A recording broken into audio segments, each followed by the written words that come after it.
Hi, my name is Holly. I have a blog called ajourneyoffthespectrum.com, and parents contact me asking me questions about our journey.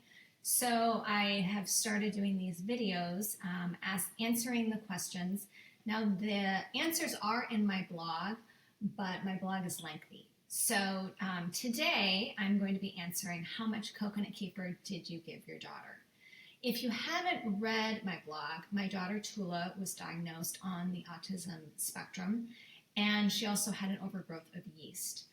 Now, in her situation, it was from antibiotics at birth, more antibiotics during the first year of her life, mostly from ear infections. She was born via C-section, so she didn't get that beneficial flora in the birth canal. There are studies that suggest an association with C-sections and autism. She was not breastfed, so she didn't get that source of beneficial microbes, which are in the breast milk.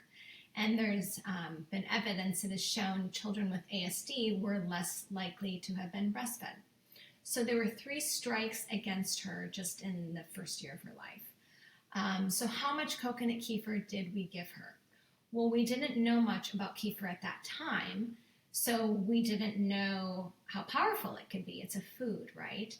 We started out with a half a cup, and what happened was she had a die-off or Herxheimer reaction where autistic behaviors get worse before they get better.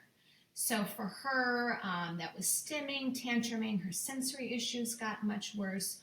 So we decreased from half a cup down to a 1/4 teaspoon, and we increased it when her symptoms became more manageable. For her, that was every 2 to 3 days, and then we worked our way up to a half of a cup.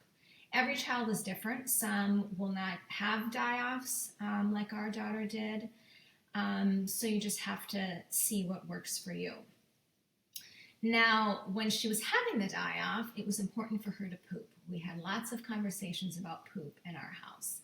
So magnesium citrate really helped, Epsom salts in the bath, glutathione, NAC, increasing fiber. We used grain like seeds, amaranth, millet, quinoa, buckwheat. Hydration was really important just to flush it all out. Binders work for some kids, like activated charcoal. We tried it and it made Tula more constipated, but I know that they've been helpful for other kids.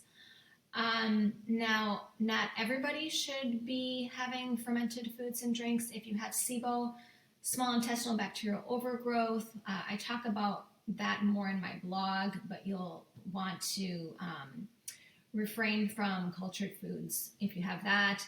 If you have histamine overload.